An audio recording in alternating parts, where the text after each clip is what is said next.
안녕하세요. 세무실무 5분 특강의 남미숙입니다. 반갑습니다. 제가 처음 세무사 사무소에 입사했을 때는 사무소 업무에 대해서 잘 알지를 못했습니다. 세무사무소는 세무대리인으로서 사업자와의 업무를 이음받아 국세청에 신고를 대행합니다. 세무사무소와 일반 기업의 업무는 비슷합니다. 세무사무소 업무와 일반 기업의 업무는 어떤 차이가 있는지 각각의 배우는 과정에 대해서 제가 비교를 해보았습니다. 먼저 세무사무소의 업무에 대해서 확인해 보겠습니다. 첫 번째, 1년의 신고 업무를 습득하는 것을 집중적으로 배웁니다. 온천징수, 부가가치세, 신고 과정을 1년 단위의 업무로 빠른 시간 안에 업무를 파악할 수가 있습니다. 두 번째, 세금 신고 업무 중 직접 신고서를 작성하고 국세청 홈택스에 접수를 합니다.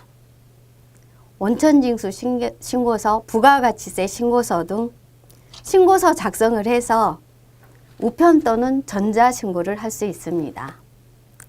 세 번째, 관리회사의 업무를 고객을 관리하며 다양한 업종의 회사를 담당할 수가 있습니다.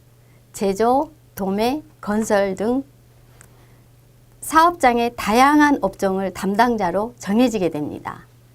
네 번째, 관리회사의 업무를 전표 입력에서부터 세금 신고 마지막까지 사업자 등록회에서부터 회사가 커가는 과정을 알 수가 있습니다.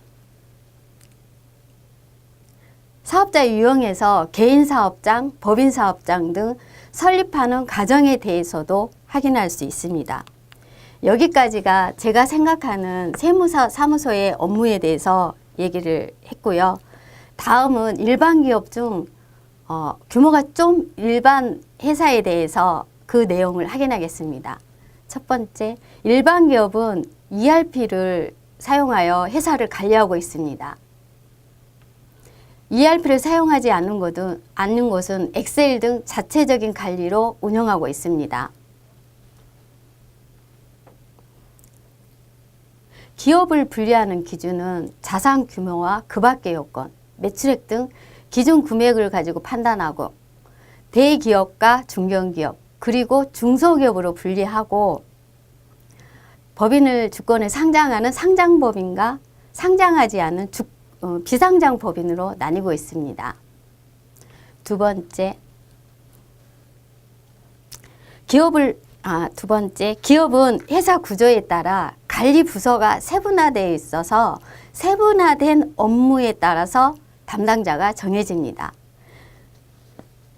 회사 특성에 따라서 기획, 총무, 회계, 생산 등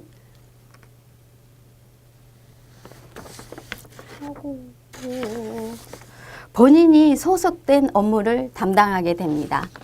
예를 들면 인사관리에 해당이 된 부서에 배치를 받았다면 직원의 채용, 급여, 평가 등 인사 업무를 관리하게 됩니다.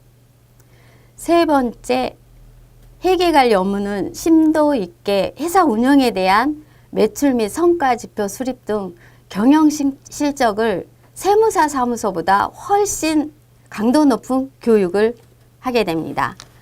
네 번째, 기업으로부터 주어진 업무를 관리하고 부서 간 이동을 통해서 다양한 업무를 경험할 수가 있습니다. 마지막으로 세무사 업무와 일반 기업의 성격은 같지만 세무사 사무소는 세무대행 등 정형화되어 있는 업무를 담당하고 기업은 세분화되어 있는 업무를 담당하는 것을 알 수가 있습니다. 지금까지 세무실무 5분 특강의 남미숙입니다. 감사합니다.